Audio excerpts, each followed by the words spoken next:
Hey guys, let's talk about some positive money traits. Let's discuss the top 9 signs you are doing well with your money. Let's get into it.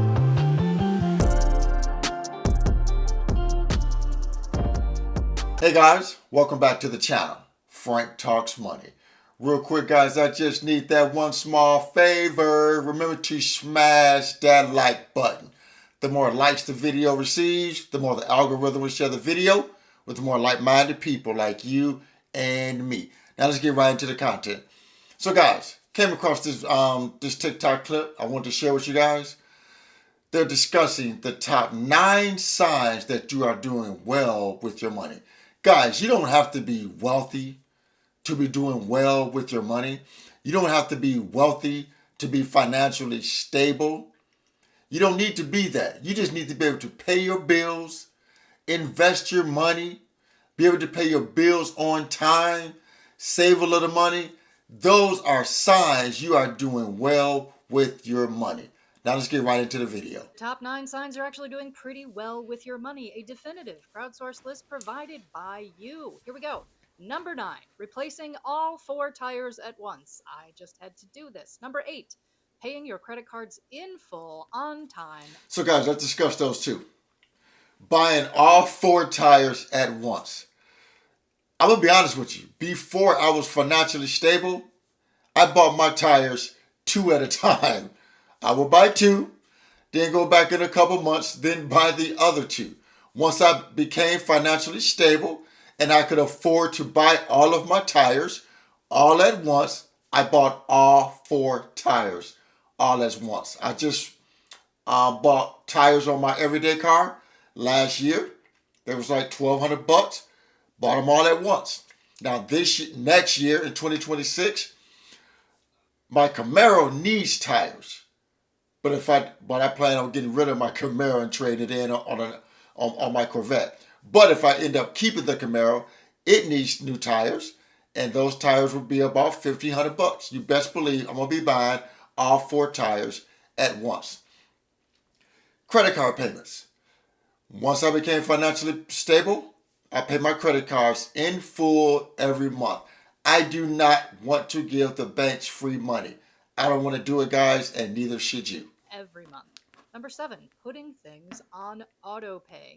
Number 6, forgetting that it's payday. Number 5, when you get that big unanticipated expense. You don't like it. It's very annoying, but you're okay with it because you have. So I'm not a fan of auto pay. I'm gonna be honest with you. I've never been a fan of auto pay because I ran into a couple instances when I was broke, when I had shit come out, and there was no money there to pay it.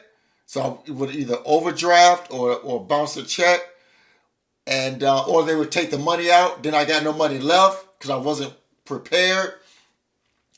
I'm not a fan of auto pay. I mean, I think it's good. But me personally, I'm not a fan of auto pay. I just don't like it. So, but I'm responsible. I know I haven't had a bill late in years. I pay my bills on time. I'm responsible. I use a spreadsheet. I'm an old type of guy. I'm still old school, pencil and paper. I have everything written down. You know, when my electric bill comes out, I pay it. Because most of my bills, I pay them when they come in. When they email to me, I just pay it. My water bill is emailed to me, I pay it. When my electric bill comes out to me, I just pay it. See, once you get money and you have money, guys, you have money saved, you have emergency funds, usually people like that, when the bill comes in, they just pay it because we don't have to wait to payday. And then number 6, forgetting that it's payday. So this always happens to me. I mean, because I just don't keep up with payday. I know I get paid every 2 weeks. But sometimes we get paid early. Like, I think the last one was Columbus Day. And on Columbus Day, we got paid early. And employees will say, Frank, why didn't you tell us we got paid early? Because I don't keep up with their stuff. Then they say, oh, yeah, we forgot. You don't keep up with that stuff. But I don't. If we get paid early, we get paid early. I know I get paid every 2 weeks on a Saturday. But if it happens to fall earlier, I don't pay no attention because I got money saved. I don't pay no attention to that stuff. That's just me. I don't pay no attention. Have the money to cover it. Number 4, you order whatever you want at a restaurant and you buy whatever you want at the grocery store, including almonds. Number 3, you embrace random vacations. Want to go away for the weekend? Sure, let's do it. Number 2, you find yourself checking the IRA maximum contribution this year because you are going to max it out and So, number 5, big expenses. When you have an emergency fund and you're not in debt, when a big expense happens to happen, you're not stressed about it. You can just take care of it. And number 4, when you go out to dinner, you can buy what you want, not worried about the price. Go to the grocery store, buy what you want, not worried about the price. Guys, pretty much every month, or I would say every month and a half, every month to every month and a half, I go out and I have me one nice dinner. That's just my thing. That's just my thing. I like having a nice meal, and I like having me a nice glass of wine with my meal. Usually, I'll pay $300 to $400 for a nice meal, but that's my thing. I'm not saying you guys do that. I'm not saying you guys should want to do that, but you guys have the things you like to do. Some of you guys are golfers and boaters, and you know, like some of you guys have like into guns and things like that. I like to have a nice meal, and I like to go out and have a nice meal, and I don't mind paying $300-400 for a nice meal. That's just my thing. But I know I have the money to afford it. You know, I'm gonna use my credit card. I'm gonna get those points, and then the next month I'm gonna pay the sucker right off. But that's my thing. That's one of my vices. I like to enjoy. I like to go out on a date, and I like to have me a nice meal. That's just me. I like to take my kids out. I like to take my kids out and have a nice meal. That's just my thing. I enjoy having a nice meal, and I don't mind paying for it. That's just me. good for you. And finally, number 1, sharing. Being able to share the money that you have with your friends and family with charity. It's a great feeling. So those are the top 10. Sorry, 9. Why 9?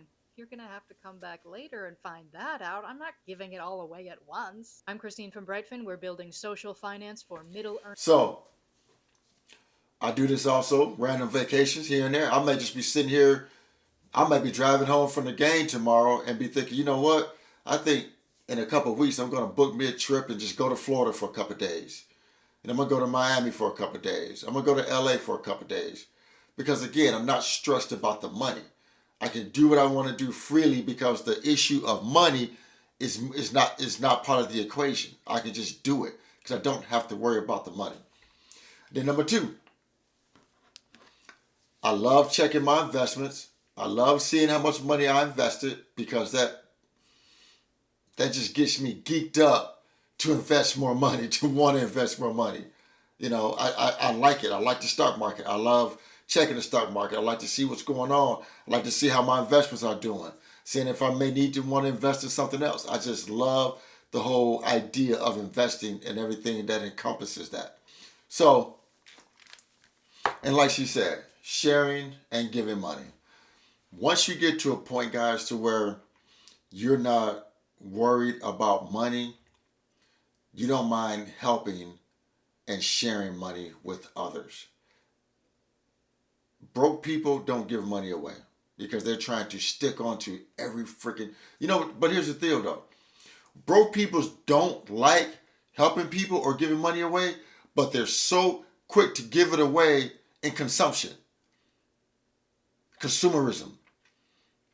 Materialism. Broke people won't help other people, but they damn sure will spend that money on material items with the quickness, but they won't help anybody. People with money don't mind helping people in need. We don't mind helping people in need. I do it all the time for certain people. Not everybody, but for certain people that's really in need, like older people, like my mother or something like that. If my mother needed something, I'm there for my mom. I'm not going to lecture my mom about she shouldn't have spent money on this, she shouldn't have spent money on that. That's my mother. And my mother don't ask me for money. But sometimes I just give her money because my mom takes care of herself. But if she ever got in a bind and needed me, I'm damn sure going to help my mother. So guys, those are your 9 signs you are doing extremely well with money. Please remember to like the video, share the video, and most important, please consider subscribing to my YouTube channel, Frank Talks Money.